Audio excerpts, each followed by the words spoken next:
Peace and blessings, everyone. Welcome to Spotlight here on JTV. I'm Lejuenka, and tonight we have a very informative and educational program for you. I'm here with 3 of the BVI's emerging leaders that just went to the Canada Caribbean Emerging Leader Dialogue in Canada and basically in the Caribbean region. They traveled all over. This dialogue is the first of its kind, the first partnership between Canada and the Caribbean region and Bermuda to bring these different countries together to provide a diverse leadership learning experience. This dialogue came about as a result of the Duke of Edinburgh's Commonwealth Study Conference for the purpose of providing opportunities for up-and-coming leaders to examine the relationship between industry, community, in real-life settings, and to be challenged on their assumptions and preconceived notions of what it takes to become a leader. So I have with me this evening Ms. Simone Martin. She is from the FSC, Mr. Chad Maduro from Deloitte & Touche, and Mr. Shawande Uhuru, Natalia Whitley. He's from H. South Community College. We're going to take a break and we're going to come back and get right into what the Caribbean Canada Emerging Leaders Dialogue is or was, and what they learned, where they went, what they did, and how it improved or enhanced their qualities for leadership in the BVI and in the world. We're going to be right back after these words from our sponsors. Keep it locked right here to Spotlight.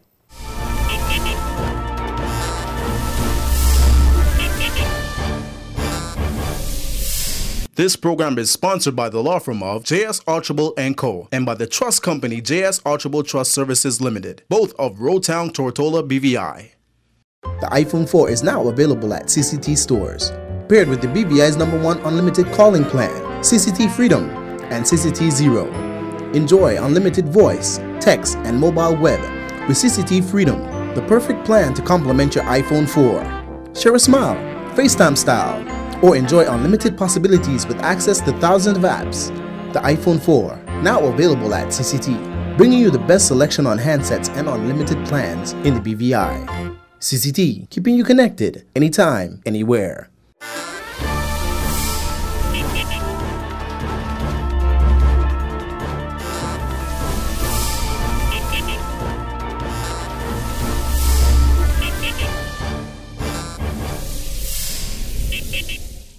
Welcome back to Spotlight. I want to welcome my very special guests, Shawande Uhuru Africa, Natalia Whitley. Yes. Yes, and Ms. Simone Martin. Yes, thank you. And Chad Maduro. Thank you. Yes. First, I want to ask you guys to talk a little bit about what you do here in the BVI. For those who may not know, everybody knows Shawande already. He's a popular televisions and radio star. Just joking. Have a little fun. I lecture at a community college in English composition, and also I lecture in literature. Okay. I work at our Financial Services Commission here in the BVI. I am the Deputy Director of Fiduciary Services. So basically I have supervisory oversight of all the trust companies here. I'm Chad Maduro. I'm a senior manager at Deloitte. My specialty over the past few years has been financial services. I'm also a certified public accountant. Okay.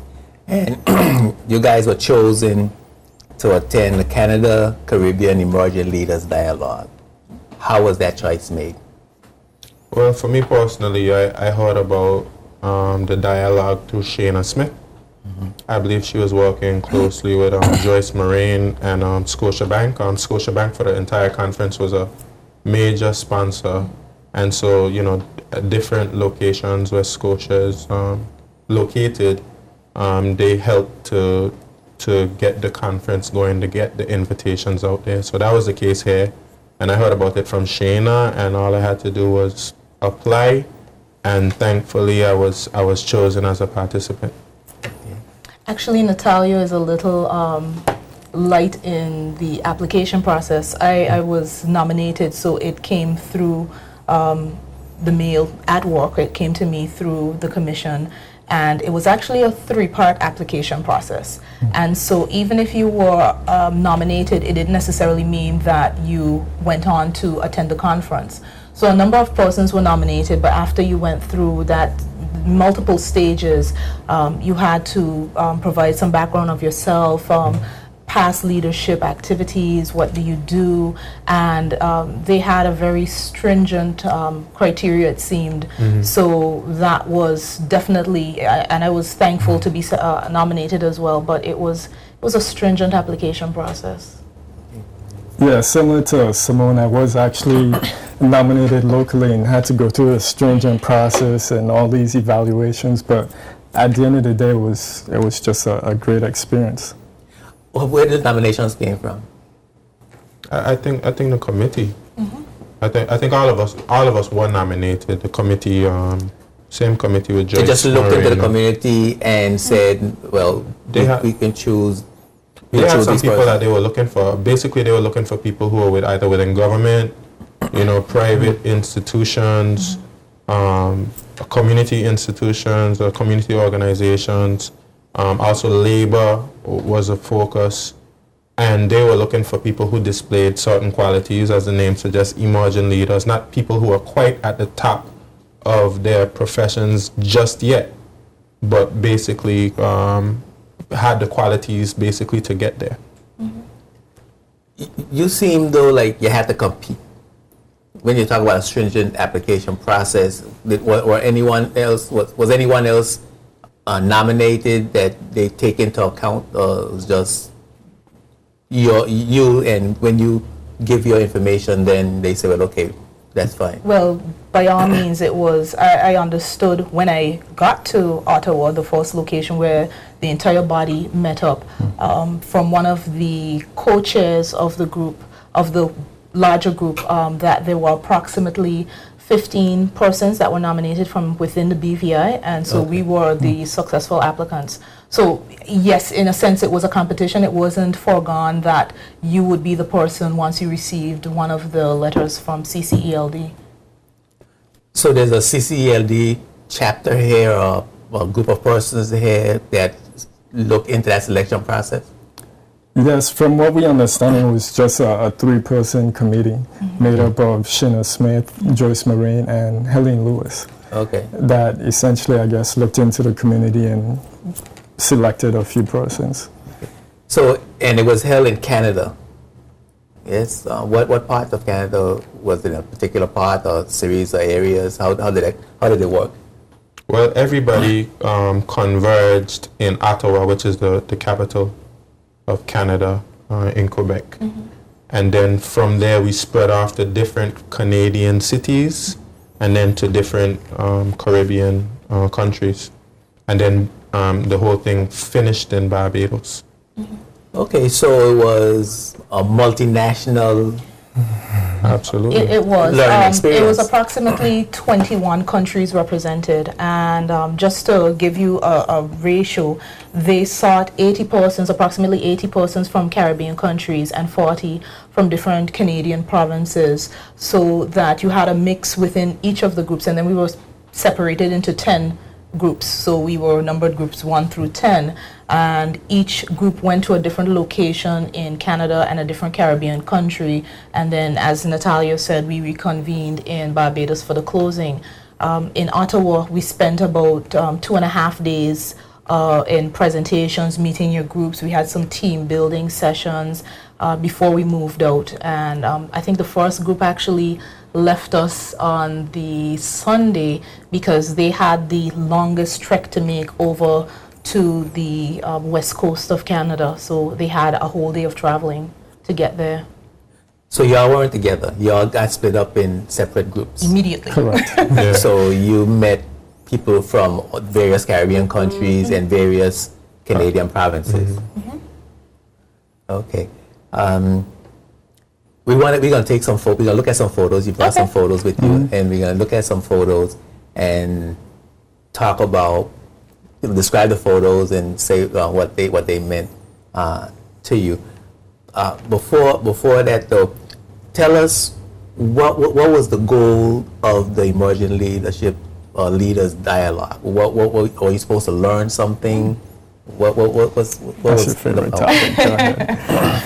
I'll take a dive at it. The purpose was to build, well, it was a multi-pronged purpose. It was to build networks, and each of the groups I started by saying, you know, the mix was 80 persons from the Caribbean, 40 from Canada, but we were mixed within our groups also by sector. So you never had just a group that was private sector. We had a mix of unions, labor, not-for-profit organizations, statutory bodies, governments, public, and it seemed as though the organization took quite a bit of time to have the right mix of people within each group.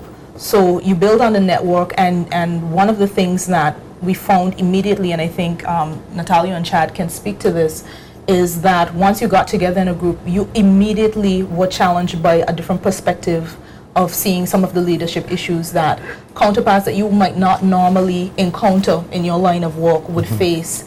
And it's basically sometimes a similar challenge, but they have a different perspective because of the environment in which they walk in. So that was one of the immediate learnings that we got from some of the team building exercises and some of the meetings and or discussions. Also going forward, one of the purposes is also to pass some of the knowledge, some of the learning, some of the activities forward. These study tours are done every 4 years. So with that, in the next 4 years, we'll be looking for maybe an even wider group of BVI landers to attend any future study tours that may take place in the world. And they won't necessarily have to be in the Canadian Caribbean mix. You said immediately you were faced with some challenges. Can you give us examples of what some of those challenges were to your way of thinking? For example, at the end of each day or at the end of each meeting, where we were asked to have debriefing sessions, and during those debriefing sessions, as Simone mentioned, the differences in opinions, you know, me coming from the private sector, never really having much exposure to union folks. You know, we would always sort of butt heads in terms of, you know, when they would think, oh, maybe the employees need to be treated better. But coming from my standpoint, I look at the bottom line in terms of, you know, how could they be more profit efficient and you know, increase the bottom line. So it's just those different challenges in terms of the thought process. Okay, we're going to go to some pictures, so just show some photos, and then you'll look at the photos and tell us what they were, and okay, well here we go, and this is, I think, this is your group. This is my group, Dynamic Group 8. The jet setters, as we like to refer to ourselves. And the sectorial mix of that group was? There were a couple people from the union. There was a banking specialist, myself as a professional services, and then there were a couple people from the government sector. And yeah. So every group had that similar mix of civic and community organizations that make things happen in a community. And the age range was something interesting as well. Like, you know, some groups, the youngest person was 30 and maybe went up to 50, 55. Okay, that was our young, that was our young people. I could apply. But you're still a young person. Yeah, so we just had, okay, this here now was interesting. You're standing on the circle with the, what's that, 8-pointed star? The circle picture is where we went to the Legislative House in Winnipeg. And this was a dynamic building. You know, there were so many different hidden secrets within the building itself, and unless you knew the history of it.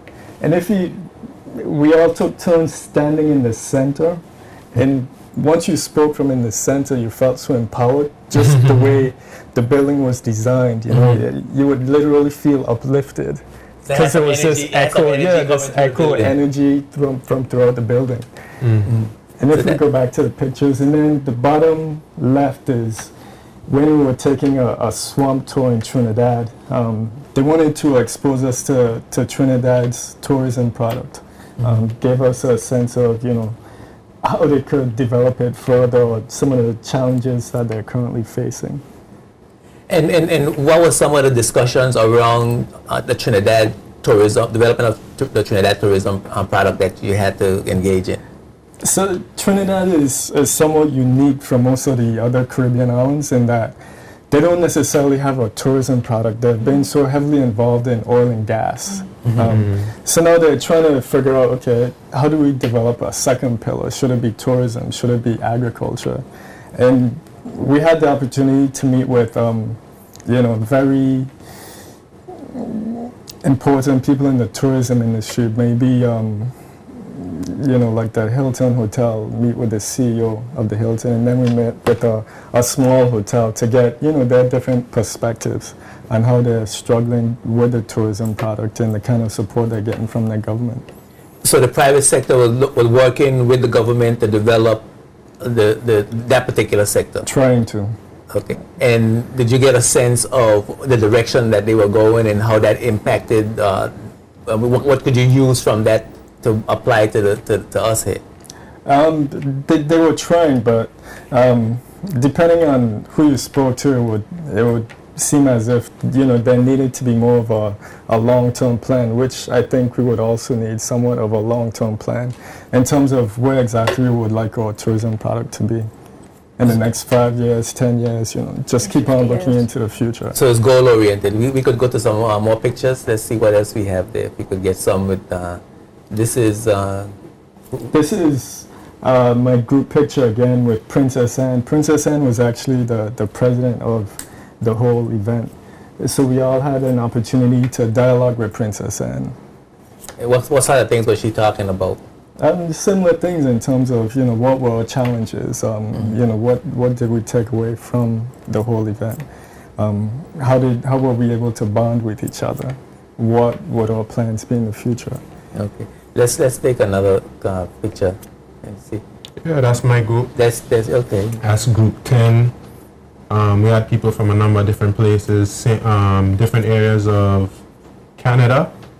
We had someone there from the vice chair of the Chamber of Commerce in the Bahamas.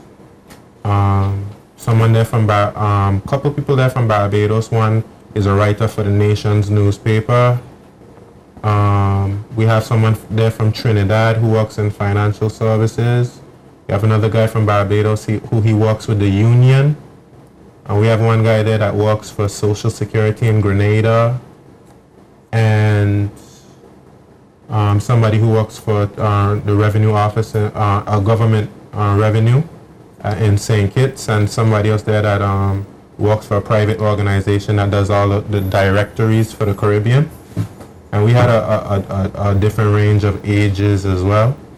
The picture in the top left-hand corner, police officer, that was in Montreal. My group went to Montreal and to the Dominican Republic.